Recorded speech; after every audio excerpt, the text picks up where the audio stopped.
Assalamualaikum warahmatullahi wabarakatuh. Halo, selamat malam pemirsa. Menteri Perhubungan Budi Purwagandi mengatakan ada sebanyak 50% atau hampir 1,1 juta pemudik telah kembali ke Jakarta pada arus balik Lebaran sampai dengan Sabtu kemarin. Dan hari ini masih menjadi puncak arus balik Lebaran, di mana untuk mengantisipasi adanya lonjakan pemudik yang akan kembali ke Jakarta, Korlantas Polri pemirsa ini telah menyiapkan rekayasa lalu lintas one way nasional yang telah diberlakukan sejak Minggu pagi tadi dari gerbang tol Kali Kangkung. Lantas, apakah skema rekayasa lalu lintas ini efektif untuk mengatasi adanya lonjakan pemudik yang akan kembali ke Jakarta? Kita akan membahasnya pemirsa malam hari ini di Apa Kabar Indonesia Malam bersama saya Vena Kintan.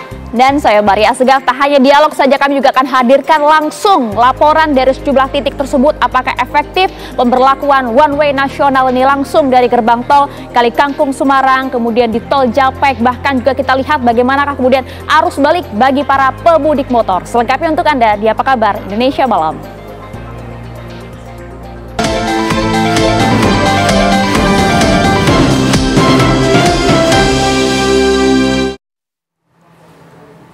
Kita awal informasi pertama di Apa Kabar Indonesia Malam. Pemirsa, mobil sedan mewah terjun bebas dari ujung tol Krian Gresik saat menuju tol Kebomas pada Sabtu malam.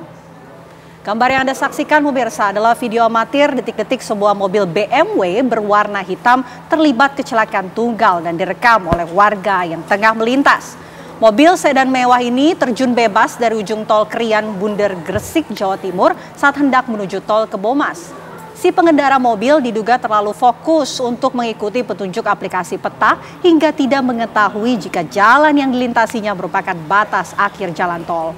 Mobil sedan BMW itu pun langsung melaju lurus ke ujung tol yang belum tersambung.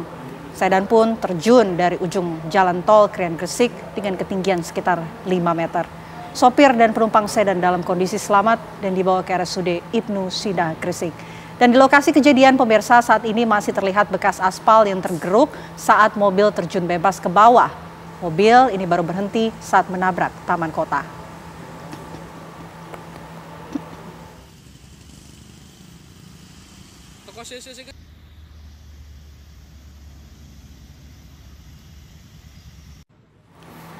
Sementara itu pemirsa, kondisi arus balik Lebaran 2025 di jalur selatan Garut, Jawa Barat kembali padat. Arus lalu lintas di Simpang 4 Sigobing yang mengarah ke Bandung mulai dipadati kendaraan pribadi roda 4 maupun roda 2 mulai Minggu pukul 11 siang. Seperti yang Anda lihat pemirsa, selain dari arah jalan kabupaten, kepadatan juga kemudian mengular hingga di jalur Provinsi Taragong. Petugas kepolisian membuka 2 lajur utama untuk digunakan pengendara ke arah Bandung. Sementara untuk dari arah Bandung menuju ke Garut, ini dialihkan ke arah Jalan Maler Banyuresmi di wilayah Garut, Jawa Barat.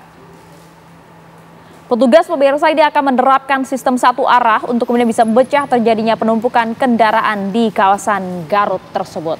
Karena kalau kita lihat kemarin ramai ya, viral juga di media sosial beberapa pemudik yang akan kemudian kembali ke Jakarta dari wilayah Bandung. Ini kan kemudian mengeluhkan panjangnya antrian kendaraan di sejumlah wilayah tersebut termasuk di Garut, Jawa Barat.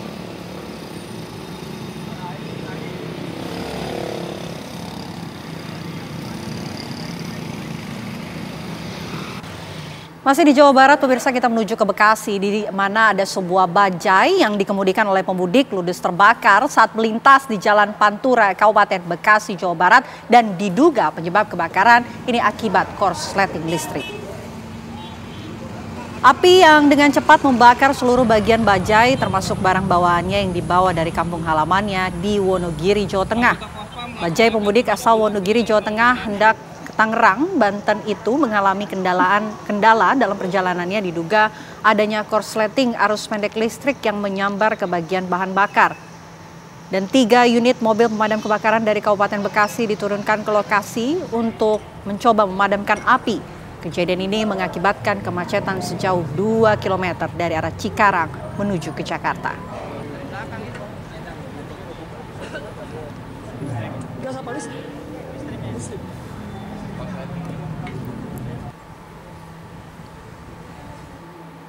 Ya, kalau berbicara mengenai arus balik begitu ya, selain faktor keselamatan tentu faktor cuaca juga harus menjadi perhatian pemirsa. Seperti halnya ini, hujan deras disertai dengan angin kencang di wilayah Kabupaten Bogor menyebabkan sejumlah pohon di sekitar komplek perkantoran Pemkab Bogor tumbang.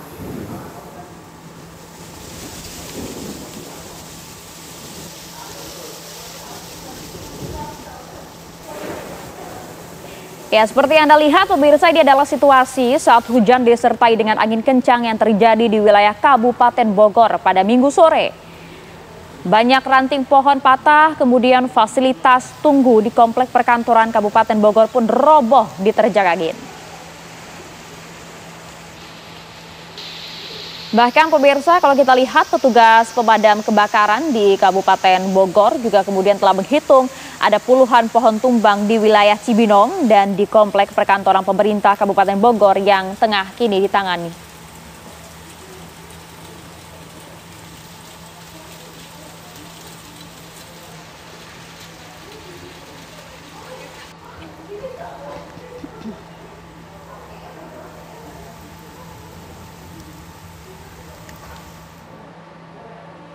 Detasmen Polisi Militer Pangkalan TNI AL atau Denpomal menggelar rekonstruksi kasus pembunuhan jurnalis wanita oleh prajurit TNI Jumran. Rekonstruksi pemirsa digelar di tempat kejadian perkara di wilayah Gunung Kupang, Kota Banjarbaru, Kalimantan Selatan pada Sabtu siang. Total ada 33 adegan dalam proses rekonstruksi tersebut, termasuk juga dengan adegan pembunuhan yang dilakukan oleh tersangka. Dalam rekonstruksi, tersangka juga memeragakan proses menghilangkan barang bukti video kekerasan seksual yang dilakukannya dengan cara membanting telepon genggam korban hingga hancur. Tersangka juga memperagakan adegan berekayasa kematian korban seolah-olah kecelakaan tunggal. Kuasa hukum keluarga korban turut menyaksikan rekonstruksi ini. Dan dari reka adegan ini pengacara korban menemukan fakta jika pembunuhan dilakukan secara berencana.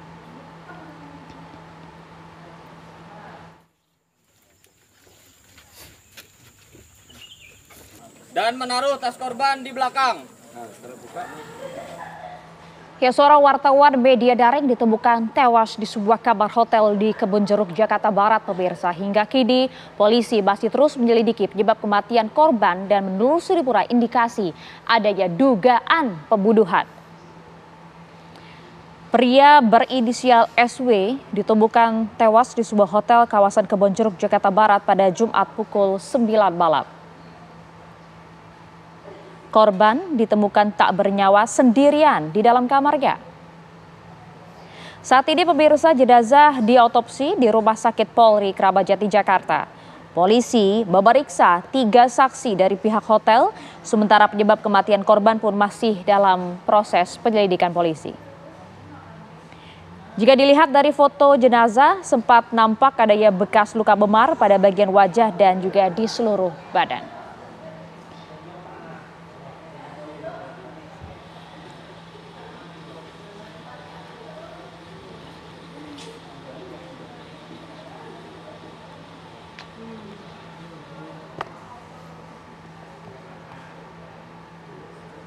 Pemirsa, Korlantas Polri memberlakukan rekayasa lalu lintas one way nasional dari kilometer 414 gerbang tol Kalikangkung hingga kilometer 70 gerbang tol Cikampek Utama pada Minggu pagi. Pembukaan one way nasional ditandai dengan seremonial flag off di gerbang tol Kalikangkung. Seremonial dipimpin oleh Kapolri Jenderal Listio Sigit Prabowo, Menteri Perhubungan Budi Purwagandi, dan Gubernur Jawa Tengah Ahmad Lutfi. Rekayasa lalu lintas ini dilakukan untuk mencegah kemacetan saat arus balik Lebaran.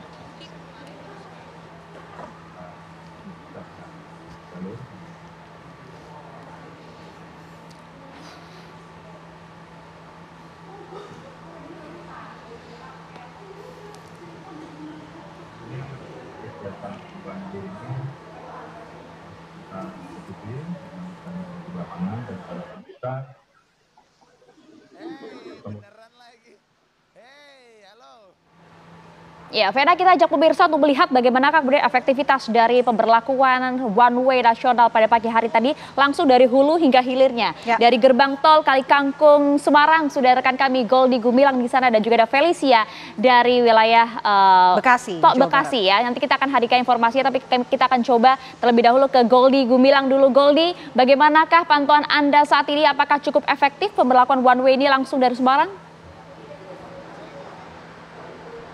Selamat malam Maria Segaf dan Vena Kintan. Benar sekali bahwa pemberlakuan one way nasional yang dilakukan sejak pukul 9.30 waktu Indonesia Barat pagi tadi sangat efektif jika dilihat di gerbang tol Kalikangkung yang berada di Kota Semarang, Jawa Tengah. Di mana arus lalu lintas pada malam hari ini terpantau ramai dan juga lancar, tidak ada antrean di gerbang tol Kalikangkung hingga malam hari ini. Jika dihimpun dari data dari posko Gate Kalikangkung, pada pukul 6 pagi hingga pukul 6 sore ini sudah ada 43.000 lebih kendaraan yang menuju ke arah barat. Selain itu juga seremonial ataupun pembukaan one way nasional tadi dihadiri sejumlah stakeholder terkait. Dalam hal ini pembukaan tadi dipimpin oleh Kapolri Jenderal Listio Sigit Prabowo, ditemani oleh Menteri Perhubungan, Menteri Kesehatan, kemudian Kakor-Lantas Polri, Dirut Jasa Raja, dan stakeholder lainnya.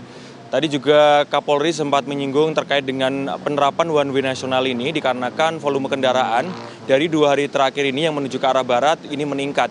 Jika kami lihat data dari Gate Kalikangkung sendiri, pada hari Jumat itu terdapat kurang lebih 75.000 lebih kendaraan yang melintas ke arah barat. Kemudian di hari Sabtunya ada 76.000 kendaraan yang melintas. Dan pada hari ini, Maria, Vena, dan juga pemirsa akan diprediksi juga menjadi salah satu puncak arus balik menuju ke arah barat, dalam hal ini Jakarta dan daerah-daerah lainnya di daerah barat. Selain itu juga dapat dilihat di layar kaca pemirsa bahwa mobil yang melintasi Gate Kalikangkung menuju ke barat ini didominasi oleh kendaraan pribadi pada sehabis maghrib ini dan juga sejumlah bus yang mengangkut para pemudik untuk menuju ke arah barat. Kami flashback dulu terkait dengan pembukaan one way nasional tadi, bahwa Menteri Kesehatan juga menghimbau kepada para pemudik yang menggunakan kendaraan pribadi. Sudah disediakan sejumlah rest area di tol Trans Jawa, di mana ia menghimbau untuk pemudik jika sudah berjalan sekitar 4 atau 5 jam diharap untuk beristirahat ke rest area ataupun ke kantong-kantong parkir lainnya, guna beristirahat 10 hingga 15 menit agar tubuh ataupun kesehatannya bisa berjalan dengan baik, agar perjalanan menuju ke tempat pekerjaan ataupun ke Jakarta ini bisa berjalan dengan lancar dan juga selamat. Selain itu juga pemirsa, selain one way nasional, ada juga one way lokal yang diterapkan mulai dari hari kemarin dari tol Salatiga menuju ke gerbang tol Kalikangkung. Sementara itu Maria dan juga Vena, informasi dari gerbang tol Kalikangkung. Kami kembalikan ke rekan-rekan di studio. Situasi lalu lintas ramai lancar dari gerbang tol Kalikangkung. Kita langsung menuju ke Bekasi, Jawa Barat di jalur arteri. Sudah ada Felicia Melinda di sana. Felicia, bagaimana suasana terbaru malam hari ini? Silakan. Ya, Vena, Maria, dan juga pemirsa, untuk situasi dan juga kondisi lalu lintas pasca Lebaran atau H+6 dari arus balik mudik Lebaran 2025 di Jalan Raya Kalimalang saat ini memang terlihat ramai lancar, tidak ada kepadatan maupun kemacetan yang terjadi di Jalan Raya Kalimalang. Kalaupun tadi memang ada kemacetan atau sedikit penumpukan kendaraan, pemirsa, ini karena memang adanya persimpangan yang berada di depan Pospam Sumber Arta Polsek Bekasi Barat yang mengharuskan para pengendara ini berkendara secara bergiliran. Kemudian juga di depannya lagi sekitar 300 meter ini juga kembali ada persimpangan lampu merah yang mengharuskan mobil maupun pengendara motor ini bergiliran untuk melakukan perjalanan. Sehingga untuk kemacetan dan juga kepadatan ini karena arus balik ini memang tidak terlihat, tetapi memang karena adanya persimpangan yang ada di dekat Pospam Sumber Arta Polsek Bekasi Barat. Dan pemirsa, memang untuk kondisi cuaca sekarang pada saat ini di Jalan Raya Kalimalang memang sedang diguyur hujan yang cukup deras sejak tadi sore, sehingga memang untuk para pengendara, khususnya pengendara motor, untuk berhati-hati dalam berkendara. Dan kami juga tadi banyak sekali melihat para pengendara motor ini membawa barang, kemudian juga menggunakan jas hujan dalam perjalanan pulang ke rumah masing-masing. Dan pemirsa, ini seperti yang bisa Anda lihat di layar kaca Anda, ini memang sedang terjadi penumpukan kendaraan. Namun ini sudah terjadi beberapa kali sejak tadi sore karena memang adanya persimpangan di depan lampu merah, sehingga ini harus bergantian para pengendara yang ingin lewat di Jalan Raya Kalimalang. Dan pemirsa, menurut informasi yang kami dapatkan juga, data terbaru dari Pospam Sumber Arta Polsek Bekasi Barat mengatakan bahwa berdasarkan data, ini data terakhir, ada sekitar 247.000 kendaraan roda 2 atau kendaraan motor yang melintasi Jalan Raya Kalimalang pada arus balik dari mudik lebaran 2025. Dan memang puncak dari arus balik ini pada kemarin dan juga hari Sabtu tanggal 5 April dan juga pada hari ini Minggu 6 April 2025.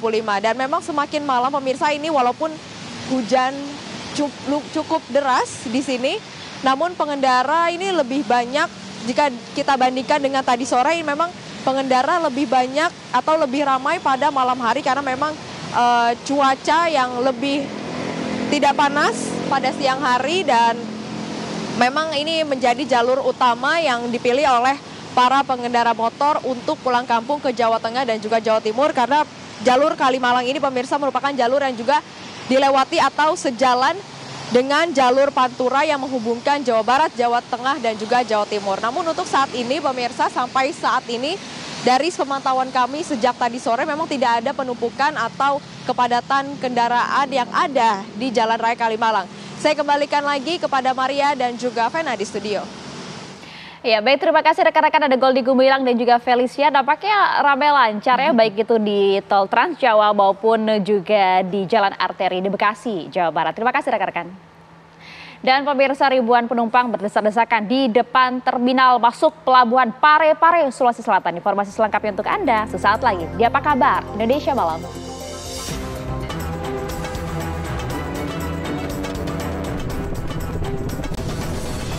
Sesaat lagi Anda akan menyaksikan Kabar Mudik dipersembahkan oleh, didukung oleh ribuan penumpang berdesak-desakan di depan terminal masuk Pelabuhan Pare-Pare, Sulawesi Selatan. Para penumpang ini berebut untuk masuk lebih awal agar bisa mendapat tempat yang nyaman di atas kapal, khususnya para penumpang yang mengambil kelas ekonomi.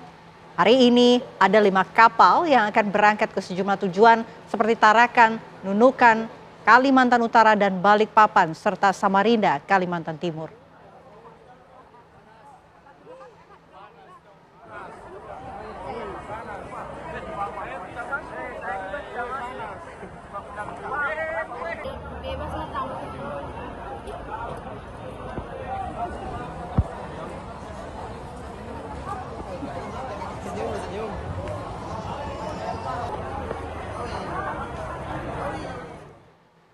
Langsung pemirsa, kita ajak Anda melihat bagaimana pantauan arus balik di gerbang tol Cikatama dan juga di Pelabuhan Bakauheni Lampung. Sudah ada rekan-rekan kami, ada Leo Chandra di gerbang tol Cikatama dan juga ada rekan kami Olive di Pelabuhan Bakauheni Lampung. Coba kita menuju ke Leo terlebih dahulu ya. Leo, kalau di sana seperti apa Leo?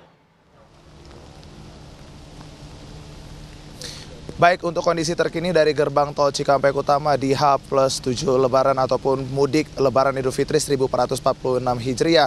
Untuk kondisi saat ini memang pada malam ini terpantau ramai lancar. Memang untuk kondisi dari gerbang tol Cikampek Utama ini masih mengalami lonjakan volume kendaraan yang kemudian melintas ke arah Jawa melalui dari gerbang tol Cikampek Utama. Terhitung mulai dari hari ini sendiri sudah ada sebanyak 112.086 kendaraan yang diketahui dari gerbang tol Cikampek Utama ini ke arah Jakarta sendiri ada total sebanyak 63.051 kendaraan. Kemudian tadi pun pihak Kapolri Listio Sigit juga datang untuk langsung meninjau skema rekayasa lalu lintas dari gate ataupun gerbang tol Cikampek Utama pada pukul 13.46 waktu Indonesia Barat usai melakukan flag off way nasional di gerbang tol Kalikangkung. Kemudian one way nasional ini juga diberlakukan dari kilometer 414 Kalikangkung menuju ke kilometer 70 Cikampek Utama. Skema rekayasa lalu lintas one way ini juga dirasa efektif untuk mengurai kepadatan volume kendaraan yang terjadi, mengingat bahwasannya hari ini merupakan puncak dari arus balik Lebaran. Dan angka kecelakaan sendiri untuk arus mudik dan juga arus balik pada Idul Fitri 1446 Hijriah ini diketahui menurun, di mana angka kecelakaan jalan tol sendiri ini menurun hingga 12%. Kemudian kecelakaan fatal menurun hingga 88%.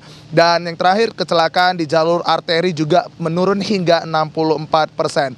Kapolri juga menyebutkan bahwasannya dari jumlah pemudik ini di tahun ini meningkat dibanding dengan tahun kemarin sebesar 0,6%, di mana memang diketahui dari hasil counting traffic atau traffic counting di tahun 2024 sendiri berjumlah 2.168 juta. Sementara untuk di tahun 2025 Idul Fitri tahun ini ada sebanyak 2.178 juta. Dari total ada sebanyak 918.000 kendaraan yang sudah diketahui kembali ke kawasan ataupun ke daerah Jabodetabek pada H+1 hingga +3 Lebaran Idul Fitri. Kemudian rekayasa lalu lintas seperti kontraflow satu lajur ini juga dibuka di kilometer 70 gerbang tol Cikampek Utama hingga ke kilometer 36 ruas tol Japek sejak kemarin pukul 22:30 waktu Indonesia Barat hingga hari ini. Jika kita melihat dari arus lalu lintas ataupun volume kendaraan yang melintas dari gerbang tol Cikampek Utama pada malam ini, kami mengabarkan secara langsung pantauan kami memang terpantau lebih sepi dibanding kemarin malam, sehingga memang kami akan terus mengupdate terkait dengan kepadatan ataupun volume kendaraan dari gerbang tol Cikampek Utama. Sementara kembali ke studio.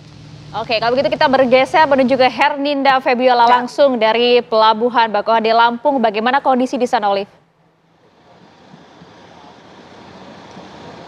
Ya, selamat malam Kenani dan juga pemirsa. Memasuki hari kedua masa puncak arus balik di Pelabuhan Penyeberangan Bakauheni sendiri. Ini sejak pagi tadi hingga saat saya melaporkan saat ini memang terpantau ramai dan juga namun cenderung lancar.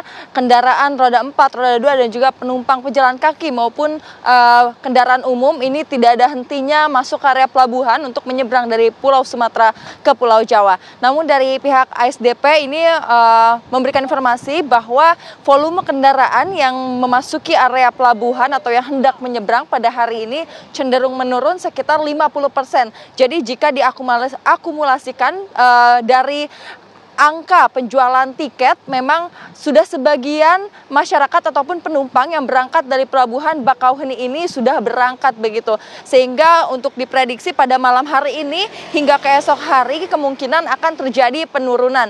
Dan memang jika melihat dari data kemarin, pemirsa, volume kendaraan ini sekitar pukul yang sama di saat saya melaporkan sudah terjadi kepadatan. Namun untuk hari ini masih landai dan juga area-area yang terisi ataupun yang padat masih hanya di sekitar pelabuhan saja, tidak mengular sampai ke luar pelabuhan. Jika melihat data kemarin ini panjang kepadatannya hingga mencapai 2,5 kilometer panjangnya yang mengular hingga ke tol Trans Sumatera dan juga jalur arteri sepanjang 1 kilometer. Namun pemirsa, penumpukan tetap terjadi di jumlah penumpang pejalan kaki yang mana sekitar pada siang hari tadi ini penumpukan sekitar 1 jam lamanya terjadi penumpukan pejalan kaki yang mana hal tersebut diakibatkan karena regulasi masyarakat yang hendak masuk ke dalam kapal ini cukup banyak dan juga membludak. Dan jika melihat data dari pukul 12 malam kemarin hingga ke pukul 12 siang hari ini, memang pejalan kaki ini jumlahnya sangat banyak, dan jika digabungkan dengan jumlah dari penumpang di dalam kendaraan, jumlahnya mencapai 75.900 orang. Dan untuk kendaraan sendiri pemirsa, baik roda 4 dan juga roda 2 ini didominasi oleh kendaraan roda 4 dengan angka mencapai 10.200 unit kendaraan roda 4. Sementara kembali ke studio, Kenane. Baik, terima kasih Ninda Febiola atas laporan Anda dari Pelabuhan Bakauheni. Sebelumnya juga ada Leo Chandra dari Gerbang Tol Cikatama. Terima kasih rekan-rekan.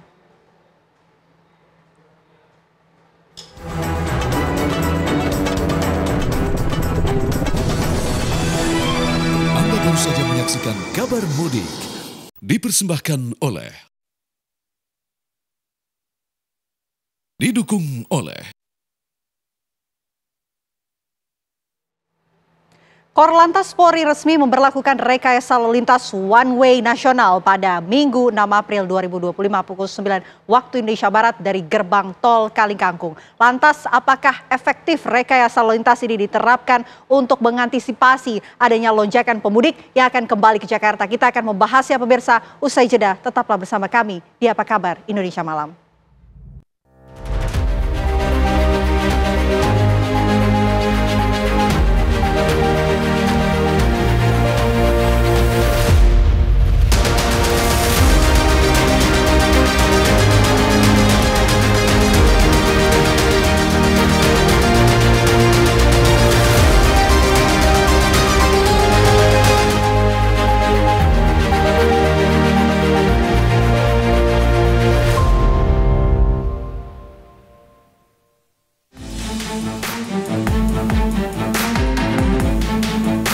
Korlantas Polri resmi memberlakukan rekayasa lalu lintas one way nasional pada Minggu 6 April 2025 pukul 9 waktu Indonesia Barat di gerbang tol Kalikangkung.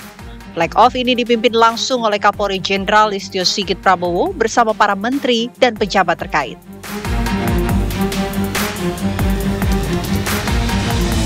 Sebelumnya, rekayasa lalu lintas sudah mulai diterapkan sejak 3 April, mulai dari kontraflow hingga one-way lokal sebagai langkah antisipasi lonjakan kendaraan saat arus mudik dan balik lebaran. Namun dengan diberlakukannya one-way nasional dan kontraflow secara bersamaan, sejumlah pertanyaan pun muncul. Sejauh mana kesiapan infrastruktur tol, khususnya rest area, dalam menampung ledakan volume kendaraan dan pemudik? Bagaimana sistem pengawasan di lapangan akan berjalan? Apakah skema ini akan efektif saat puncak arus balik Lebaran 2025? Baru saja kita melaksanakan kegiatan flag off untuk one way nasional.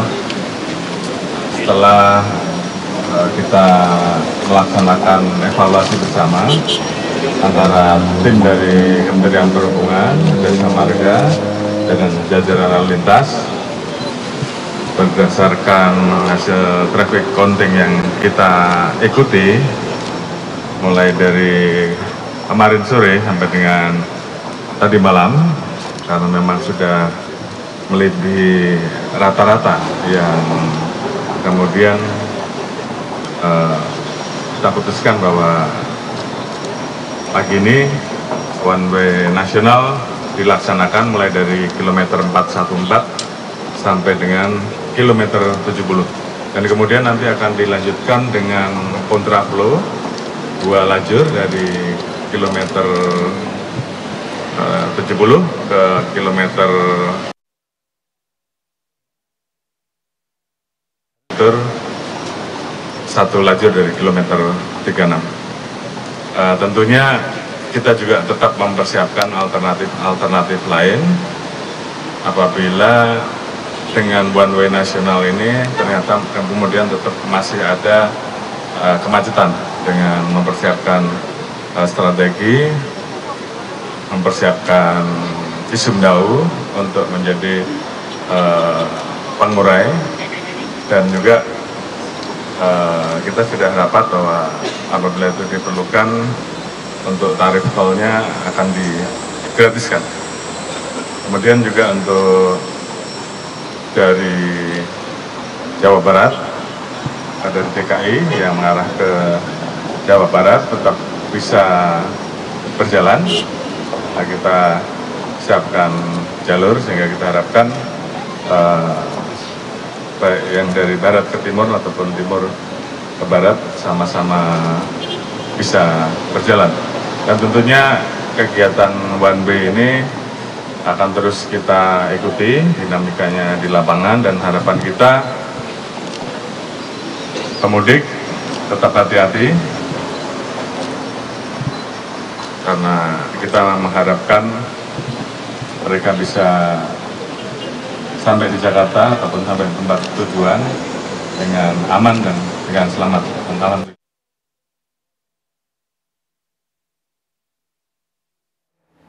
Menteri Perhubungan Dudi Purwagandi mengatakan sebanyak 50% atau hampir 1,1 juta pemudik telah kembali ke Jakarta pada arus balik Lebaran 2025 sampai dengan hari Sabtu kemarin. Sisanya ini masih akan kembali ke Jakarta pada beberapa hari ke depan, termasuk juga dengan hari ini pemirsa yang masih menjadi puncak arus balik Lebaran 2025. Dan untuk mengantisipasi adanya lonjakan pemudik yang akan kembali ke Jakarta, Korlantas Polri menerapkan one way nasional yang diberlakukan mulai Minggu pagi hari ini dari gerbang tol Kali Kangkung. Lantas apakah penerapan rekayasa lalu lintas seperti one way lokal, kemudian one way nasional dan juga kontraflow ini efektif untuk mengatasi adanya lonjakan pemudik yang akan kembali ke Jakarta? Kita akan membahasnya pemirsa. Malam hari ini bersama dengan sejumlah narasumber, saya mau sapa terlebih dahulu yang sudah hadir di studio TV One. Assalamualaikum, selamat malam. Ada Pak Yayat Supriyatna, pengamat transportasi. Mohon maaf lahir batin Pak Yayat. Sama-sama Mbak Vena. Sehat Pak Yayat? Baik, sehat. Assalamualaikum warahmatullahi wabarakatuh. Waalaikumsalam warahmatullahi wabarakatuh. Selain Pak Yayat, pemirsa, saya juga tersambung bersama dengan dua narasumber saya. Pertama saya mau sapa terlebih dahulu ada Kombes Aris Syahbudin selaku Kabak Ops Korlantas Polri. Assalamualaikum, selamat malam Pak Aris. Waalaikumsalam Mbak Vena. Baik. Selamat malam. Selamat malam Pak Aris. Selain Pak Aris juga kami sudah terhubung bersama dengan influencer otomotif. Sudah ada Mas Ridwan Hanif. Assalamualaikum, selamat malam Mas Hanif. Waalaikumsalam, malam Mbak. Oke, baik. Mungkin saya pertama mau ke Pak Aris terlebih dahulu. Pak Aris, sejak pagi hari ini, hari Minggu pagi, rekayasa lalu lintas one way nasional ini sudah diterapkan dimulai dari gerbang tol Kali Kangkung. Tapi Pak, banyak yang bertanya-tanya apa sebetulnya perbedaan antara one way nasional dan juga one way lokal. Pak Aris.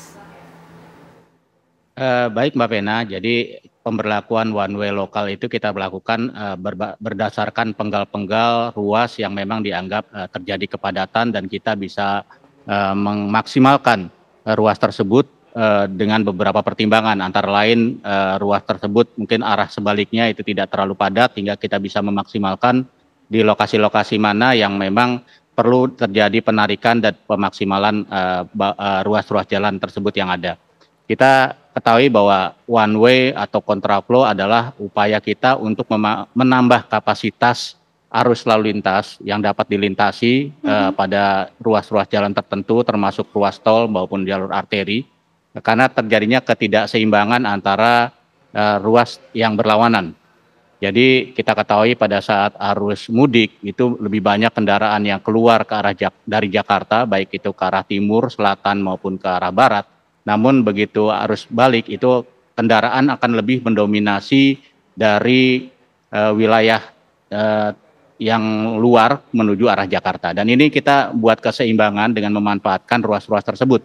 Jadi kita lakukan kegiatan tersebut bersifat lokal apabila memang bangkitan arus berdasarkan perhitungan kita hanya di ruas-ruas tertentu, hanya di spot-spot tertentu. Namun berdasarkan perhitungan kita, mulai tanggal 5, tanggal 6, dan tanggal 7 ini menjadi diproyeksi akan menjadi puncak arus mudik. Dan ini terlihat dari adanya bangkitan arus lalu lintas terutama dari arah timur, dari arah Surabaya, kemudian dari Jogja, dari Solo, dan memasuki Kali Kangkung, itu akan terjadi lonjakan arus kendaraan yang kalau kita hanya mengandalkan ruas jalur existing itu tidak akan dapat menampung. Hingga kita memberlakukan one way nasional di puncak arus balik ini dari mulai kilometer 414 sampai dengan kilometer 70. Kemudian dilanjutkan dengan pemberlakuan kontraflow dari kilometer 70 sampai dengan 47 dan selanjutnya satu lajur sampai dengan kilometer 36. Kenapa di ruas tol Cikampek kita tidak melakukan one way? Karena arus bangkitan dari Jakarta menuju Bandung maupun ke arah Cikopo itu juga masih cukup tinggi hingga hanya diberlakukan kontraflow. Dan di ruas tol Cikampek untuk ruas jalurnya juga lebih luas, ada yang 3, ada yang 4, berbeda dengan ruas-ruas sebelumnya seperti Cipali yang hanya 2 atau 3 lajur masing-masing ruas. Jadi demikian perbedaan antara pemberlakuan one way baik itu lokal maupun nasional maupun pemberlakuan kontraflow berdasarkan karakteristik permasalahan yang dihadapi di masing-masing ruas jalan tersebut. Demikian Mbak Pen. Baik, Pak Aris, untuk penerapan rekayasa lalu lintas ini diberlakukan secara situasional atau ada waktu tertentu sampai rekayasa lalu lintas seperti one way nasional, one way lokal sampai dengan kontraflow ini akan diterapkan tentunya di masa puncak arus balik Lebaran ini? Jadi tadi sudah dijelaskan bahwa pemberlakuan manajemen rekayasa lalu lintas itu berdasarkan beberapa parameter. Yang pertama adalah berdasarkan counting yang kita hitung hingga menghasilkan VCR yang memang sudah tidak ideal bagi level of service-nya jalan tersebut hingga kita perlu menambah kapasitas. Setelah itu kita akan memperhatikan bangkitan arus lalu lintas yang ada. Ya, ini akan mempengaruhi sampai kapan kita melaksanakan rekayasa tersebut. Sebagai contoh, apabila nanti bangkitan arus lalu lintas dari arah timur dari Semarang semakin kecil dan dari kita mungkin akan memperpendek gitu. Jadi itu yang parameter kedua. Parameter ketiga adalah yang tadi saya sampaikan, kita akan memperhatikan ruas jalan yang akan kita gunakan untuk melakukan rekayasa tersebut. Kemudian kita juga akan memperhatikan kapasitas jalan-jalan yang lain yang akan terpengaruh akibat pemberlakuan manajemen rekayasa yang dilakukan. Seperti contoh bahwa kita akan bisa menghitung bagaimana situasi ruas arteri nantinya apabila kita memberlakukan one way dari mulai Kali Kangkung sampai dengan Cikampek ini. Jadi 4 parameter tersebut kita gunakan berdasarkan data yang ada untuk melakukan kebijakan manajemen rekayasa lalu lintas, baik itu berupa one way maupun kontraflow, dan itu juga akan mempengaruhi kapan kita memberlakukan dan kapan kira-kira kita akan menghentikan. Jadi semuanya dilakukan secara dinamis berdasarkan data dan fakta yang ada di lapangan. Demikian Mbak Vina. Oke, semuanya bersifat dinamis dan ada 4 parameter yang kemudian ini menjadi pertimbangan oleh pihak kepolisian untuk menerapkan one way ataupun rekayasa lalu lintas, dan kapan ini rekayasa lalu lintas akan segera diberlakukan. Saya mau minta respon dari Pak Yayat. Pak Yayat, melihat adanya rekayasa lalu lintas seperti one way nasional begitu, efektif gak sih untuk menekan adanya jumlah peningkatan pemudik yang akan kembali ke Jakarta? Pertama kita apresiasi dulu ya kerja keras Korlantas, jajaran Kementerian Perhubungan, juga operator jalan tol. Kekuatan dari one way ataupun kontraflow itu adalah pada data. Tadi Pak Aris berapa kali menyebutkan traffic counting-nya. Ya. Jadi berapa jumlah kendaraan yang bergerak. Ini memang menarik.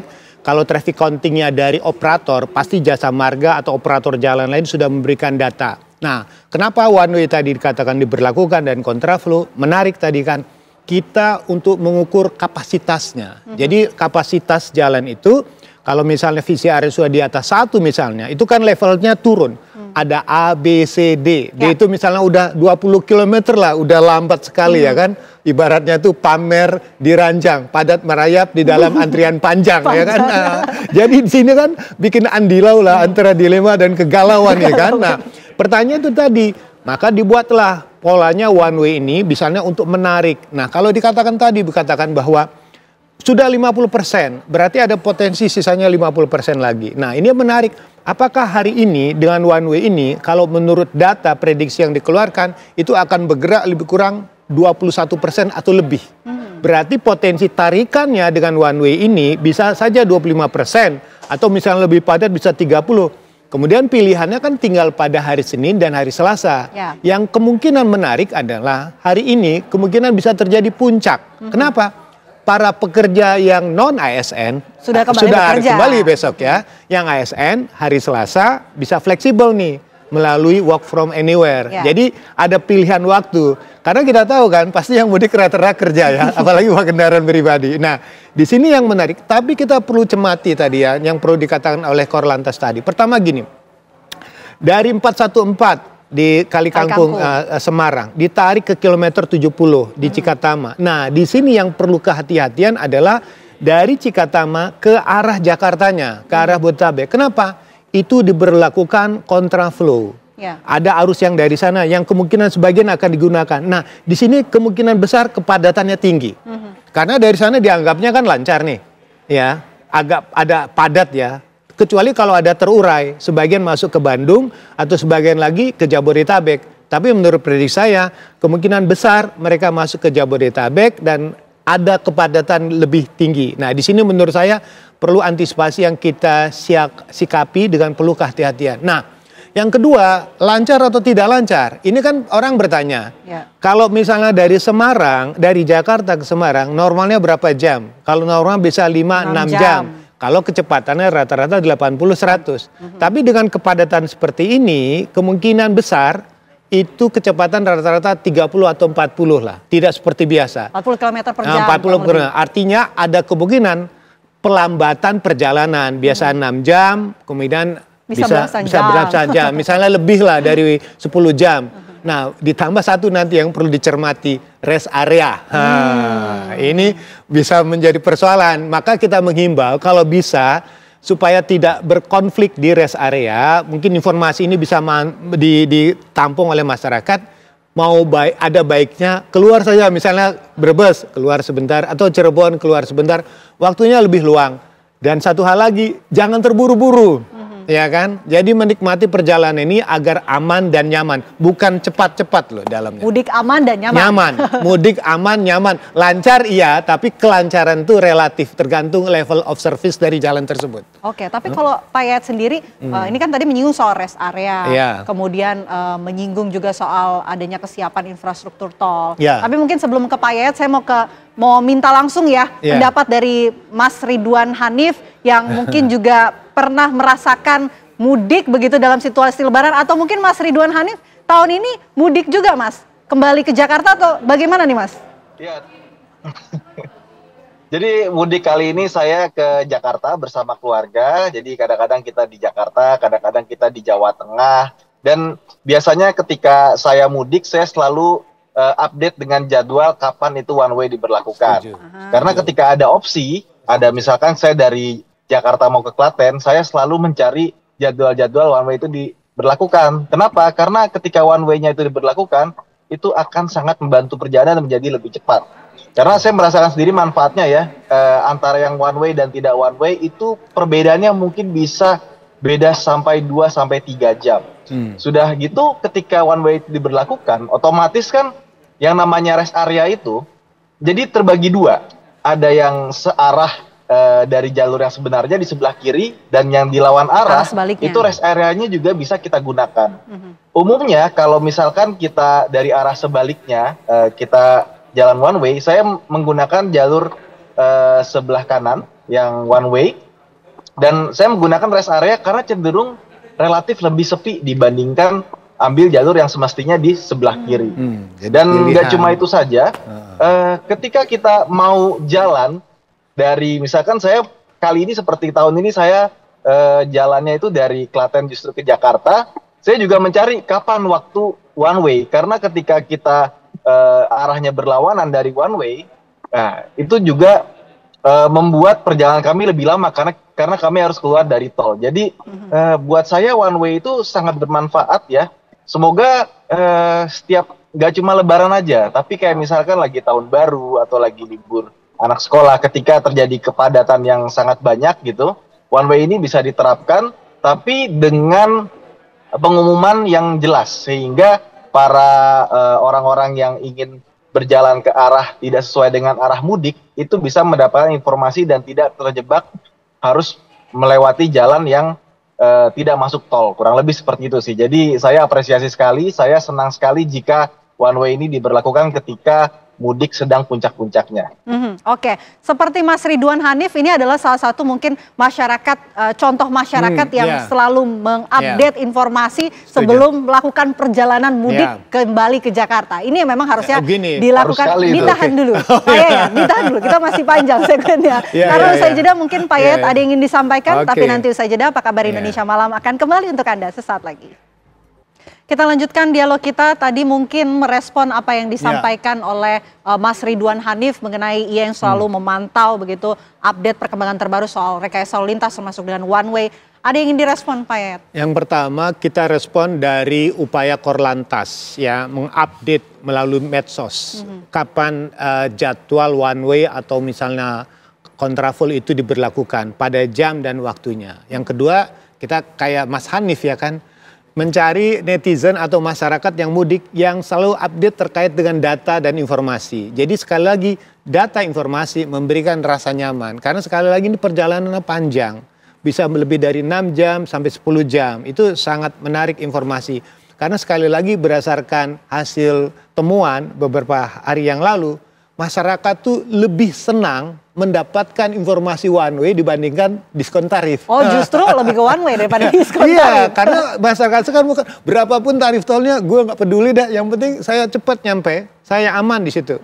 Karena ini waktu perjalanan dianggap lebih penting dibandingkan sekedar penurunan tarif. Karena ada cost juga yang dikeluarkan. Ada cost kalau yang misalnya dikeluarkan. Macet panjang gitu nah, ya. tadi dari Mas Hadni pernyataan yang menarik, beliau mengatakan tentang pemanfaatan rest area. Kalau misalnya satu lajur saja, dia rest area kan ada kiri, ada kanan. Tapi kalau ada dua, ya orang tinggal pilih. Cuma di sini ada sedikit kecemburuan kalau kita bawa mobil itu. Kok di sebelah kiri lancar, di sebelah kanan lancar. Dan itu waktu arus mudik, ya kan, itu ada temuan apakah di Cipali atau tidak, mereka yang memotong. Karena dia melihat ada ketidakseimbangan. Kan nanti kiri sama kanan lajurnya ini mungkin Korlantas bisa menjelaskan ini. Karena masyarakat pun kadang-kadang nggak tahan tuh. Kalau udah gini kan kayak sindrom dangdut. Antara tahan mana dan mana tahan. Tekanan itu akan mempengaruhi mental kan. Mental orang yang mungkin tidak sabar, ingin lelah dan sebagainya. Ada aspek psikologis. Jadi saya kira perilaku pengendara akan sangat melihat kepada tingkat kelancaran. Nah jadi ini kan menarik. Bagaimana ketika dua lajur digunakan kiri kanan. Orang suka biasanya tidak sabar karena menunggu waktu yang terlalu lama. Di sini memang yang penting adalah jangan hitung-hitung waktu deh. Artinya nikmati saja perjalanan itu. Yang penting aman gitu dulu, ya? Aman, lancar dengan kecepatan rata-rata katakanlah level of service jalannya tidak drop banget lah. Masih kira-kira kisaran 40 itu masih nyaman lah. Tidak drop balik sampai 20 dan sebagainya. Oke, mungkin langsung kita tanyakan saja ke Pak Aris. Pak Aris, ini kalau kita mendengar ya pernyataan dari dua narasumber kita menyinggung soal infrastruktur tol, begitu soal lajur dan juga soal rest area. Kesiapannya seperti apa untuk bisa memastikan bahwa ketika kepadatan ataupun lonjakan terjadi, infrastruktur tol baik itu rest area juga semuanya sudah aman, siap dan juga lancar digunakan? Baik Mbak Pena, bahwa sebelum kita melaksanakan menggelar operasi, pasti kita melaksanakan koordinasi dengan seluruh stakeholder terkait, baik itu jalan tol, Menteri Perhubungan, termasuk pemerintah daerah. Permasalahan-permasalahan krusial, permasalahan yang menjadi tradisi yang timbul pada saat pelaksanaan mudik lebaran, ya seperti rest area, kemudian kapasitas ruas jalan, itu terlalu kita evaluasi tiap tahun. Sebagai contoh bahwa kita sampaikan bahwa rest area ini kan menjadi permasalahan tradisional tiap tahun. Berapapun kapasitasnya ditambah itu tidak akan mencukupi pada saat terjadi puncak masyarakat itu akan berjalan. Nah ini kita sikapi dengan cara bahwa seluruh kementerian berhubungan dengan pemerintah daerah untuk menyiapkan, termasuk kami satuan lalu lintas dan Polres-Polres itu menyiapkan lokasi-lokasi pengamanan yang kita sebut pospam maupun posyan di jalur-jalur arteri termasuk pintu-pintu keluar ruas tol yang ada. Ini salah satu upaya untuk memberikan pelayanan kepada masyarakat yang agak terhambat karena terjadinya kepadatan rest area.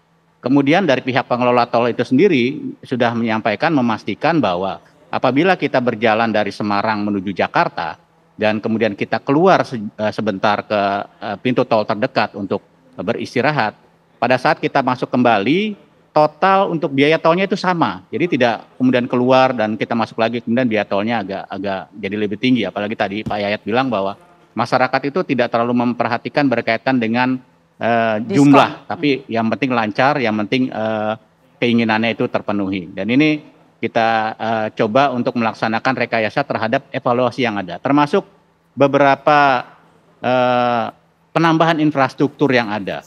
Ya, baik itu infrastruktur untuk kendaraan maupun infrastruktur jalan itu sendiri. Sebagai contoh bahwa terjadi peningkatan penggunaan kendaraan listrik. Itu dari teman-teman kementerian itu sudah menambah jumlah kapasitas SPKLU.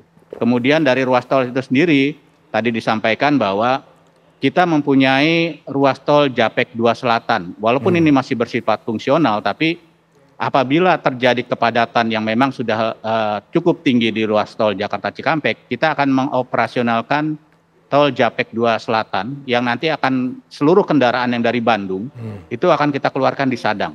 Kemudian masuk ke tol fungsional sampai dengan mendekati daerah Delta Mas sejauh 30,5 kilo. Kemudian melanjutkan di jalan industri sampai dengan memasuki kembali ruas tol di kilometer 37 dan 34. Ini salah satu upaya kita untuk memastikan infrastruktur yang ada itu dioptimalkan penggunaannya dalam rangka melayani masyarakat di tengah kepadatan pada saat melaksanakan balik maupun mudik ini. Demikian Mbak Pen. Oke, Pak Aris, ini di layar kaca TV One saat ini juga kami sudah menghadirkan gambar terbaru situasi dari gerbang tol Cikatama yang nampaknya ini terjadi kepadatan, ramai sekali kendaraan-kendaraan yang akan kembali ke Jakarta ditambah cuaca hujan yang mengguyur kawasan tersebut begitu. Tapi mungkin Pak Aris sudah menyiapkan skema lain Pak jika memang jumlah pemudik yang akan kembali ke Jakarta justru melebihi apa yang sudah diprediksi oleh pihak kepolisian. Apa yang sudah disiapkan antisipasinya, Pak Aris? Baik, kalau kita lihat ini memang sudah kita prediksi karena bangkitan dari arah Semarang, kemudian dari arah Solo itu dari tadi siang sudah cukup tinggi. Dan apa yang dilihat ini sebetulnya kalau kita lihat di CCTV selanjutnya itu bahwa terjadi hambatan itu ada di gate-nya. Gate tol ini sudah dibuka secara optimal, 26 gate tol dibuka secara maksimal. Namun ini sekaligus kita menghimbau kepada masyarakat, salah satu yang menjadi hambatan adalah kehabisan saldo tol itu sendiri. Ini kalau kita lihat CCTV setelahnya itu lancar ya, masih mencukupi untuk masyarakat melintasi baik itu masuk melalui ruas kontraflow maupun ruas existing. Itu memang terjadi kepadatan tapi masih bisa berjalan dengan cukup baik kecepatannya. Jadi memang permasalahan di gate tol Cikatama ini adalah salah satunya banyaknya masyarakat yang kehabisan saldo dan ini cukup memakan waktu. Kemudian seperti tadi saya sampaikan bahwa apabila nanti kepadatan sudah sangat tinggi di tol Jakarta Cikampek, kita akan mengalihkan kendaraan yang dari arah Bandung di tol Cipularang itu di pintu tol Sadang untuk mengurangi beban ruas tol Jakarta Cikampek. Ya.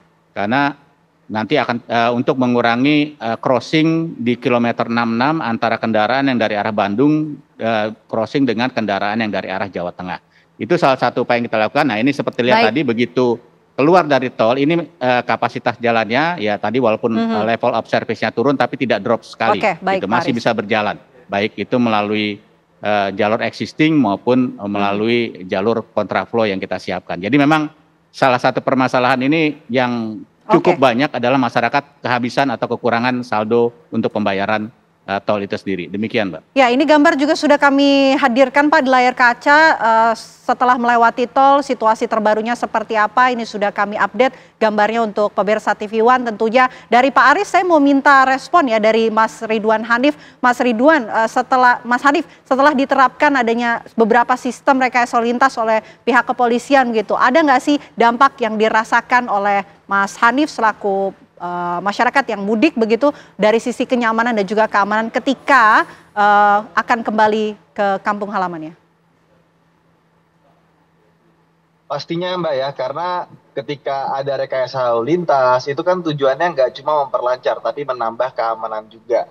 Dan saya salut untuk tahun ini, saya baca itu sebelumnya kecelakaan itu berkurang sampai 35% ya kalau saya baca itu. Jadi memang rekayasa lalu lintas ini nggak cuma membuat lancar, tapi juga menambah keamanan. Memang terutama untuk one way ini ada sedikit catatan dari saya, banyak orang yang masih bingung ya, karena kan ketika one way kita yang harusnya di jalur itu sebelah kiri, tapi kita harus mengambil jalur yang lawan arah di sebelah kanan. Nah, ketika ada trouble sama mobil kita, bahu jalan itu tetap adanya di sebelah kanan kita ketika kita ngambil jalur dari lawan arah. Karena kalau kita ambil yang sebelah kiri, sedangkan itu jalur yang semestinya itu untuk jalan yang tidak seharusnya, itu kan gapnya sangat kecil ya, sehingga kalau misalkan kita turun itu bisa kesamber. Jadi itu yang mesti diketahui juga bagi para pemudik yang menggunakan jalur one way dan mengambil jalur yang lawan arahnya itu. Nah, ketika ada kenapa-napa, tetap bahu jalannya itu ada di jalur yang seharusnya di sebelah kanannya. Kecuali kalau kita ambil di sebelah kiri, memang adanya di sebelah kiri. Itu aja sih. Dan beberapa rest area ketika kita mengambil jalur one way itu petunjuknya itu tidak seperti yang seharusnya. Jadi kita mesti lebih aware, dan nggak ada salahnya kita bisa gunakan Google Maps ya, karena beberapa tahun terakhir saya gunakan Google Maps ketika saya pakai jalur one way yang berlawanan arah. Itu mereka juga sudah tahu bahwa kita menggunakan jalur lawan arah, dan mereka akan mengarahkan kita ke rest area yang ada di sebelah kanan, bukan di sebelah kiri sih. Oke, dari segi kenyamanan apa Mas yang didapat ketika melakukan perjalanan mudik ke kediamannya masing-masing, Mas? Ya, yang pertama pasti semakin cepat ya, karena saya bilang tadi bisa menghemat 2-3 jam dibandingkan kita tidak mengambil jalur one way ya. Pengalaman saya yang tadinya kalau misalkan hari biasa itu mungkin hanya sekitar 7 jam, tapi ketika one way itu memang dibandingkan dengan musim tidak mudik sama-sama masih 7-8 jam ya. Tetapi ketika kita tidak mengikuti jalur one way ya, itu bisa jadi 12 jam. Iya. Pengalaman saya itu. Waktu. Jadi bisa 2-3 jam lebih cepat dibandingkan dengan yang seharusnya. Tapi kalau dibandingkan dengan jalur dengan season yang tidak mudik, kurang lebih sama aja sih ketika one way dan tidak ya. Jadi kita menghematnya itu harus dibandingkan dengan situasi yang sama-sama sedang puncak-puncaknya. Oke, baik. Pak Yayat, ada nggak sih catatan ataupun evaluasi dari performa yang telah disiapkan oleh pemerintah khususnya untuk pada masa arus mudik dan juga arus lebaran? Apa yang kira-kira catatan dan juga evaluasi yang diberikan? Pertama, dari sisi koordinasi, memang kelihatannya lebih apik. Jadi dalam konteks mudik ini bukan hanya persoalan transportasinya yang dibahas, tapi pengaturan jadwal hari kerja. Jadi perannya tuh betul-betul bisa kita apresiasi dari Kementerian PAN-nya, Kementerian Perhubungannya, Kementerian PU, dan semuanya Korlantas selalu ujung tombak di sana. Jadi perjalanan itu bukan hanya mengatur waktu tempuhnya, tapi juga mengatur hari liburnya. Dan tahun ini kan cukup panjang rentang waktunya. Jadi termasuk juga dengan Kementerian Pendidikan, di libur anak sekolah. Ini memang sangat luar biasa lah, kita apresiasi. Dan kedua, memang tahun ini jumlah yang mudik lebih sedikit dibandingkan tahun lalu, 146 juta ya. Otomatis ini juga akan mempengaruhi pola perjalanan. Tapi yang perlu kita cermati adalah bahwa persiapan mudik itu bukan sebatas rekayasa lalu lintas, tapi juga merekayasa jadwal perjalanan, jadwal kegiatan, jadwal aktivitas. Jadi ibaratnya seseorang yang melakukan perjalanan itu, dia sudah nyaman dan membuat apa yang dinamakan perjalanan mudik yang terencana. Bukan perjalanan yang tergesa-gesa atau sekedar ya bagaimana nanti. Harusnya nanti bagaimana. Itu menjadi catatan penting. Nah, yang terakhir yang perlu kita juga cermati adalah perlu kita juga apresiasi kepada kerja keras yang dilakukan. Ada hal-hal yang sangat penting, misalnya tadi katakan jumlah kecelakaan itu tidak seperti tahun-tahun yang lalu. Kalau tahun lalu itu banyak dramanya. Drama ada kecelakaan travel liar dan sebagainya. Yang tahun ini kalau one way catatan sedikit aja terjadi fenomena pamer jempol. Pamer jempol? Padat, merayap, terjepit, menanti di pintu tol. Antrean cukup banyak. Itu aja catatan kecilnya ya. Maksudnya kalau tahun lalu masih bisa ada gratis. Kalau misalnya tingkat kepadatan, trafiknya juga diperkirakan cukup panjang, itu sempat ada diberlakukan gratis. Tapi kalau digratiskan kasihan operator, udah kasih diskon, kalau gratis tambah rugi. Kita lihat masyarakat pun harus bersabar lah menyikapi ini. Pemerintah sudah bekerja keras, tinggal masyarakat menjalankan perjalanannya dengan aman gitu. Oke, kita apresiasi juga apa yang sudah dilakukan oleh pemerintah dan juga Polri tentunya untuk menyiapkan jalannya mudik Lebaran 2025 ini bisa berjalan lancar. Semoga nanti sampai seluruh masyarakat ini kembali kampung halaman atau kediamannya masing-masing. Ini bisa sampai aman dan juga nyaman. Itu poin terpenting yang harus diingat tentunya oleh masyarakat yang sedang dalam perjalanan atau akan dalam perjalanan kembali ke kediamannya. Baik, terima kasih banyak Pak Yayat, terima kasih juga Pak Aris, terima kasih Mas Hanif atas waktunya di Apa Kabar Indonesia Malam. Terima kasih, Assalamualaikum warahmatullahi wabarakatuh, selamat malam. Terima kasih Mbak Fen. Ya, pemirsa, sejumlah insiden kecelakaan mengintai para pengendara menyusul meningkatnya arus balik Lebaran. Anda kembali di Apa Kabar Indonesia Malam, pemirsa. Ribuan kendaraan sepeda motor di jalur arteri masih memadati persimpangan lampu merah Pemuda Kota Cirebon, Jawa Barat. Seperti yang dilihat pemirsa, volume kendaraan pemudik sepeda motor yang bergerak dari arah Jawa Tengah menuju ke Jabodetabek masih terlihat tinggi. Bahkan di titik-titik rawan kemacetan pun masih mendominasi kendaraan roda 2 dan mobil pribadi. Kemacetan panjang pun tak terhindarkan di Simpang 4 Pemuda Kota Cirebon. Diperkirakan bahwa gelombang arus balik akan terus meningkat hingga malam hari.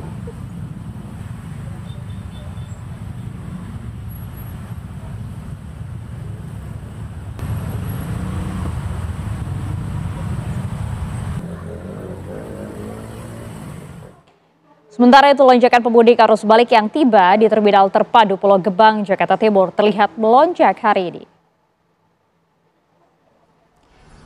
Ya, sore jelang malam hari, pemirsa, pemudik yang kembali dari kampung halamannya masing-masing terlihat semakin meningkat di Terminal Terpadu Bus Pulau Gebang, Jakarta Timur. Masyarakat yang tiba hari ini sudah mencapai lebih dari 4.000 orang dan diprediksi akan semakin malam akan terus bertambah. Adapun armada bus yang disiapkan hari ini mencapai 500 kendaraan, termasuk armada bus mudik gratis yang disediakan oleh pemerintah Provinsi Jakarta. Mayoritas masyarakat tiba dari berbagai daerah, yaitu dari Jawa Tengah, Jawa Timur, Bali, dan beberapa daerah dari wilayah Sumatera.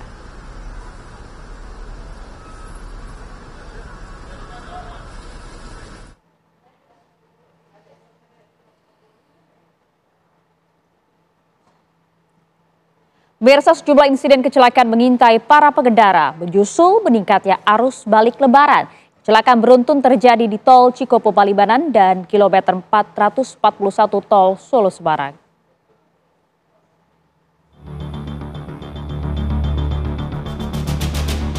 Kecelakaan beruntun terjadi di kilometer 160 jalur arah Jakarta, Tol Cikopo Palimanan, Kabupaten Majalengka, Jawa Barat. Kecelakaan yang terjadi pada Sabtu sore melibatkan 7 kendaraan pemudik yang hendak balik ke Jakarta. Diduga kendaraan yang berada paling depan mengalami rem mendadak, sehingga kendaraan di belakangnya tidak sempat menghindar. Akibat kejadian ini, 2 orang korban luka langsung dievakuasi ke rumah sakit, sedangkan 4 kendaraan dibawa ke unit PJR Tol Cipali. Kecelakaan beruntun juga terjadi di ruas Tol Solo Semarang kilometer 441. 6 kendaraan terlibat kecelakaan beruntun yang terjadi Sabtu malam. Kendaraan terlihat ringsek pada bagian depan dan belakang. Kepolisian dan petugas tol mengevakuasi sejumlah korban yang sempat terjebak dalam mobil. Kecelakaan yang terjadi di lajur cepat tersebut membuat arus lalu lintas tersendat dan menyebabkan kemacetan. Kecelakaan terjadi diduga akibat gagal fungsi rem pada salah satu mobil, sehingga menabrak mobil yang ada di depannya. Saat kecelakaan terjadi, arus lalu lintas di Tol Solo Semarang sedang diberlakukan one way dari kilometer 456 hingga gerbang Tol Kalikangkung. Pada Sabtu malam, kecelakaan juga terjadi di jalur Gentong, tepatnya di Tanjakan Gentong Bawah, Kecamatan Kadipaten, Kabupaten Tasikmalaya, Jawa Barat. Insiden terjadi saat truk bernomor polisi AA8875YF tidak kuat menanjak di jalur yang dikenal rawan mogok dan kemacetan, terutama bagi kendaraan berbobot besar. Warga yang melihat kejadian tersebut menerangkan bahwa truk sempat berupaya mengambil lajur kanan untuk menghindari kendaraan di depannya. Kemudian truk sempat mundur sedikit, lalu terguling ke kanan. Evakuasi dilakukan dengan bantuan truk derek. Setelah truk dan muatannya dipindahkan, jalur kembali dibuka dan kendaraan pemudik dapat melanjutkan perjalanan meskipun kondisi lalu lintas tetap padat. Insiden kecelakaan di momen arus balik juga dialami pemudik di Jalan Raya Solo Ngawi, Kabupaten Ngawi dini hari tadi, yang melibatkan bus dan sepeda motor. Penumpang sepeda motor tewas di lokasi kejadian dengan kondisi luka parah tergeletak di tengah jalan. Sementara bus jurusan Yogyakarta-Surabaya terperosok ke parit tepat di depan rumah warga. Kecelakaan bermula saat sepeda motor yang melaju dari arah Mantingan menuju Ngawi dari arah yang sama melaju bus dengan kecepatan tinggi. Pengendara sepeda motor yang melaju tepat di depan bus tiba-tiba saja belok mendadak tanpa menyalakan lampu sen. Korban tewas 1 orang yang dibonceng, sementara 2 orang yakni pengendara motor dan seorang penumpang bus mengalami luka dirawat di RSUD Mantingan. Tim TV One mengabarkan. Pemirsa, pergerakan penumpang di Bandara Soekarno-Hatta, Tangerang, Banten pada minggu ini cukup padat. Informasi selengkapnya untuk Anda sesaat lagi di Apa Kabar Indonesia Malam. Anda kembali di Apa Kabar Indonesia Malam. Pemirsa, pergerakan penumpang di Bandara Soekarno-Hatta, Tangerang, Banten pada minggu cukup padat. Sejak pagi hari, penumpang pesawat di Terminal 2 kedatangan Bandara Internasional Soekarno-Hatta, Tangerang, Banten dipadati pemudik usai kembali dari daerah kota asal untuk kembali beraktivitas seperti semula.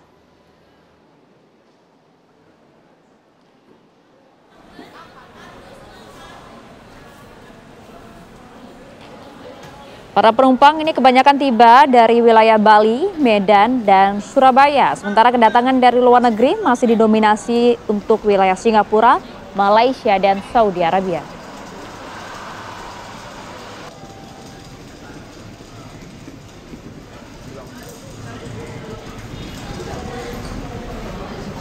Dan kami akan ajak Anda untuk memperbaharui langsung dari lokasi. Sudah ada rekan-rekan kami, ada Rusdi Muslim langsung dari Bandara Soekarno-Hatta, Tangerang, Banten, dan juga dari Stasiun Tugu Yogyakarta, ada Andri di sana.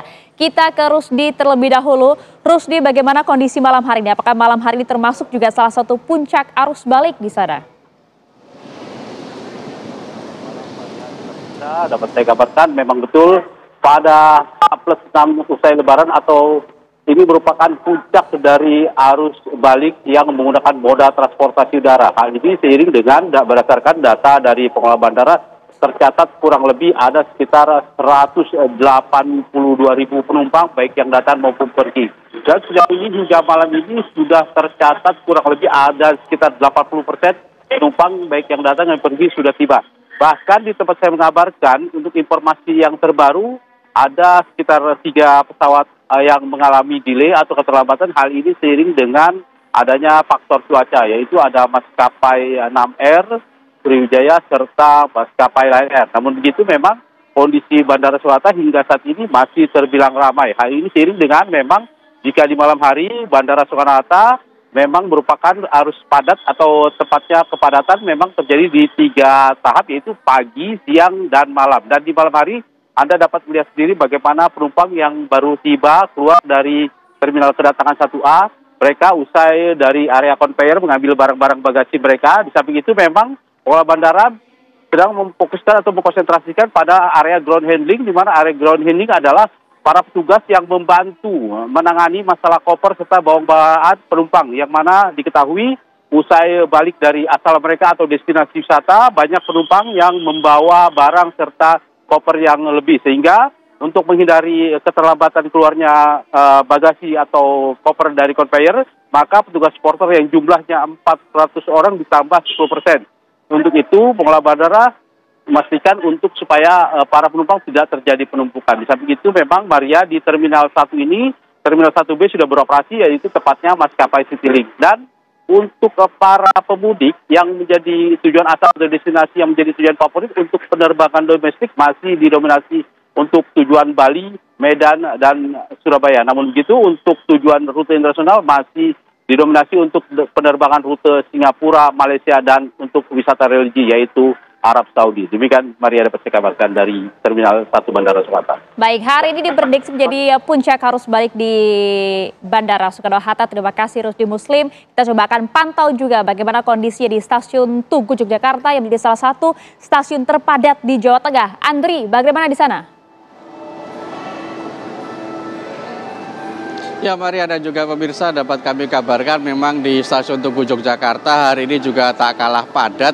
Mengingat hari ini Minggu 6 April menjadi puncak arus balik para pemudik yang menggunakan moda transportasi kereta api, terutama di Stasiun Tugu serta sejumlah stasiun yang masuk wilayah daerah operasi 6 Yogyakarta. Dari tadi kami memantau memang para penumpang masih terus berdatangan di di tempat saya mengabarkan saat ini, dan memang data dari KAI Daob 6 Yogyakarta mencatat pada hari ini ada sekitar 12.218 penumpang yang berangkat dari stasiun Tugu Yogyakarta. Dan jumlah ini menjadi jumlah terbanyak penumpang dalam sehari yang berangkat dari stasiun Tugu Yogyakarta, di mana pada beberapa hari sebelumnya jumlahnya tidak sampai 12.000. Seperti contohnya pada hari kemarin ini stasiun Tugu Yogyakarta hanya memberangkatkan sekitar 11.000 penumpang. Dan secara keseluruhan di stasiun Daop 6 Yogyakarta ini ada sebanyak 31.780 penumpang yang berangkat hari ini, atau hampir 32.000 di sejumlah stasiun yang masuk wilayah Daop 6 Yogyakarta seperti stasiun Tugu, kemudian stasiun Lempuyangan dan juga stasiun Solo Balapan. Adapun tujuan dari para pemudik ini yang menjadi favorit adalah stasiun Pasar Senen dan juga stasiun Gambir di Jakarta, kemudian stasiun di Bandung dan stasiun Gubeng Surabaya. Pada malam hari ini para penumpang yang akan berangkat ini ada beberapa perjalanan kereta api seperti kereta api Senja Utama tujuan Pasar Senen, kemudian kereta api Lodaya tujuan Bandung, serta kereta api Gajayana tujuan Gambir. Dan selama arus mudik dan arus balik Lebaran tahun ini, KAI Daop 6 Yogyakarta dalam sehari mengoperasionalkan sekitar 37 perjalanan kereta yang terdiri dari 25 kereta api reguler ditambah dengan 12 kereta api tambahan. Dan sejak tanggal 30 Maret lalu, KAI Daop 6 Yogyakarta ini menambah satu lagi perjalanan kereta api dengan relasi Yogyakarta Stasiun Gambir. Hal ini untuk mengakomodir semakin banyaknya pemudik yang berangkat dari stasiun Yogyakarta menuju ke Jakarta. Dan KAI Daop 6 Yogyakarta mencatat secara kumulatif sejak masa arus mudik dan arus balik Lebaran ini selama 16 hari telah memberangkatkan sekitar 404.000 penumpang di sejumlah stasiun di Yogyakarta. Dan memang hingga saat ini tiket yang sudah terjual adalah 431.000 tiket. Demikian informasi terbaru dari stasiun Tugu Yogyakarta. Untuk sementara kita kembali dengan Maria di Jakarta. Ya, terima kasih Andri Prasetya melaporkan langsung dari stasiun Tugu Yogyakarta. Dan tadi ada rekan kami Rusdi Muslim langsung dari Bandara Soekarno-Hatta, Tangerang, Banten. Terima kasih rekan-rekan. Pemirsa, kami akan jeda terlebih dahulu. Saja kami akan hadirkan informasi mengenai Presiden Prabowo Subianto menggelar dialog bersama para pemimpin redaksi media di Hambalang, Bogor, Jawa Barat. Berbagai isu strategis dibahas, termasuk juga revisi Undang-Undang TNI Polri.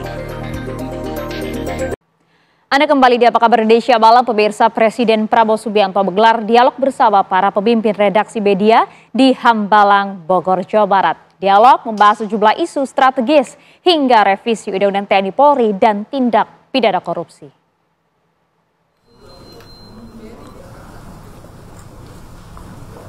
Presiden Prabowo Subianto mengundang 7 jurnalis dalam dialog di kediaman Hambalang. Sejumlah isu strategis dibahas, diantaranya isu terkini tarif Trump dan revisi Undang-Undang TNI Polri.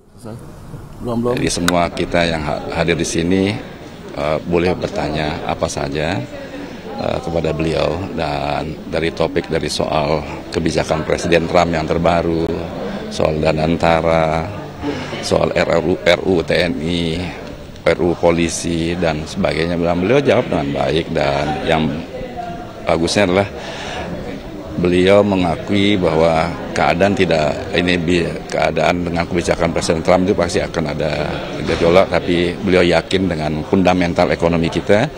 Dan beliau yakin bahwa target yang beliau canangkan sebelum ini 8% pertumbuhan itu akan tercapai dengan hilirisasi di berbagai bidang. Dan beliau percaya bahwa dengan penduduk yang hampir 300 juta itu pasar yang besar dan hampir sama dengan Amerika. Sebetulnya tinggal bagaimana mengempowering masyarakat Indonesia dengan berbagai program agar memiliki daya beli yang kuat gitu. Isu birokrasi pemerintahan dan tindak pidana korupsi juga menjadi bahasan menarik dalam diskusi dengan Presiden. Isi diskusi yang meliputi isu ekonomi dan politik yang krusial mengindikasikan keseriusan pemerintah dalam menghadapi berbagai tantangan bangsa ke depannya. Ada tadi banyak sekali soal birokrasi, kendala birokrasi, kemudian soal tadi saya menanyakan concern netizen mengenai korupsi dalam kaitannya dengan RUU perampasan aset. Kemudian ada juga topik mengenai undang-undang TNI. Jadi banyak sekali yang dibicarakan. Apalagi tadi ya Danantara, kemudian sampai yang ringan tadi soal silaturahmi kebangsaannya Mas Didit. Gitu. Jadi banyak sekali topiknya memang semua gado-gado gitu kita bahas. Pemerintah berharap diskusi Presiden dengan jurnalis dapat membantu menyerap aspirasi dari publik. Momen pertemuan Presiden Prabowo dengan para pemimpin redaksi media nasional tentu menjadi sinyal penting mengenai keterbukaan dan keinginan pemerintah untuk terus menjalin komunikasi yang baik dengan media sebagai salah satu pilar demokrasi. Harapannya agar publik juga jelas mendapat jawaban langsung dari Presiden. Kemudian yang kita sadari bersama bahwa Presiden selalu mendengar kritikan, masukan dari publik, dari media, dan hari ini beliau buktikan sendiri semua pertanyaan dari para jurnalis daripada publik beliau jawab. Pemimpin redaksi yang juga hadir dalam diskusi yaitu dari Detikcom, IDN Times, TVRI, Harian Kompas, serta Narasi. Dari Bogor, Jawa Barat, Yohanes Leonardo, Wahyudin, TV One mengabarkan.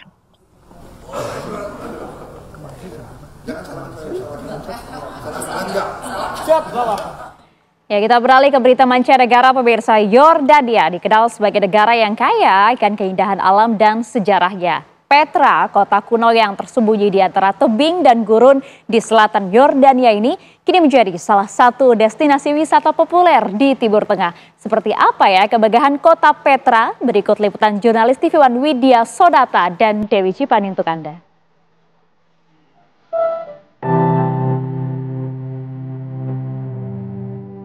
Yordania adalah salah satu negara yang kaya akan sejarah dan keindahan alam. Terletak di Timur Tengah, negara ini menawarkan pengalaman wisata yang tak terlupakan dan menarik untuk dieksplorasi. Dari Wadi Rum, saya berpindah menuju wisata populer lainnya, yakni Petra. Petra adalah kota kuno yang tersembunyi di antara tebing dan gurun di selatan Yordania. Jalan alam yang sangat cepat. Ya, jalan yang alam yang di antara dua bukit. Tapi jalur ini direnovasi oleh pemerintah negara Jordan supaya turis gampang masuk keluar. Oke? Salah satu ciri khas Petra adalah bangunan arsitektur yang dipahat pada bebatuan dengan sedemikian rupa.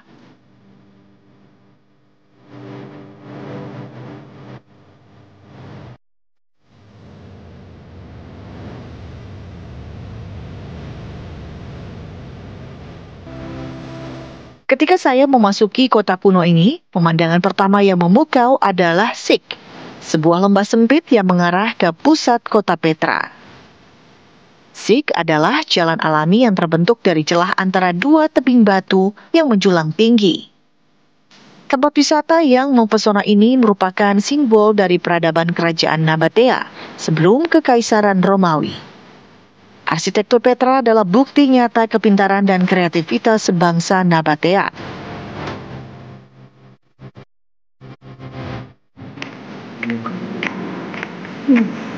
Ya pemirsa, saat ini saya berada di Wadi Musa, tempat beradanya kota Petra, kota bersejarah di Jordan. Ini adalah tebing yang dipahat langsung oleh suku asli setempat, yaitu Nabatea. Bangunan ini sudah ada sejak abad keempat sebelum Masehi atau usianya kurang lebih 2000 tahun.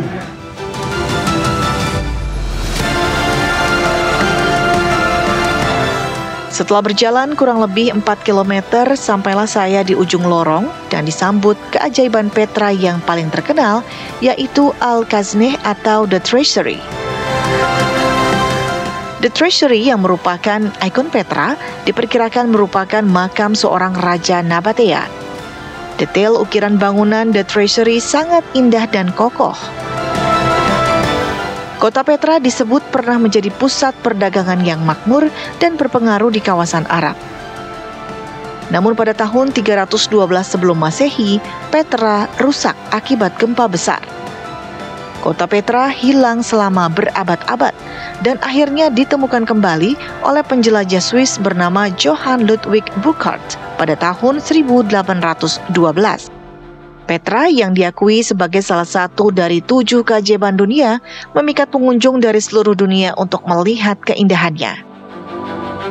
Saya dan juru kamera Dewi Cipani pun tak mau melewatkan kesempatan untuk berfoto di sini. Petra memiliki luas lebih dari 64.000 hektar karena areanya yang luas tak cukup menjelajahinya hanya dalam 1 hari.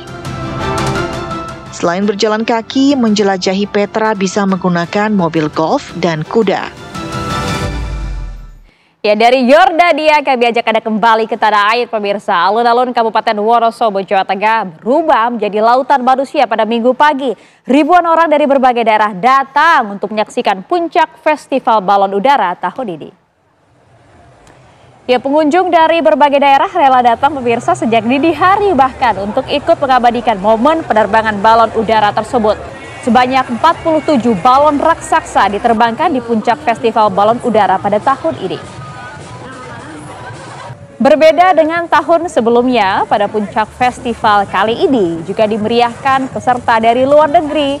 Sebut saja ada Brazil, kemudian Kolombia dan Kanada yang turut menerbangkan balon udara menjadi tradisi bagi warga Wonosobo untuk bisa merayakan Lebaran.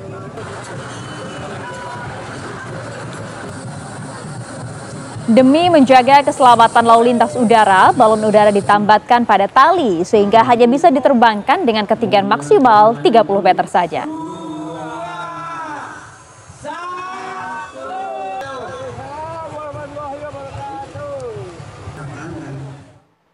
Ya, informasi dari Wonosobo, Jawa Tengah tadi sekaligus menjadi akhir perjumpaan kita di Apa Kabar Indonesia Malam. Saya Maria Segaf. Dan saya Vena Kintan mewakili kru yang bertugas pamit undur diri. Terima kasih atas kebersamaan Anda pemirsa. Sesaat lagi Anda dapat menyaksikan kabar utama bersama Zinka Inela. Terima kasih, sampai jumpa.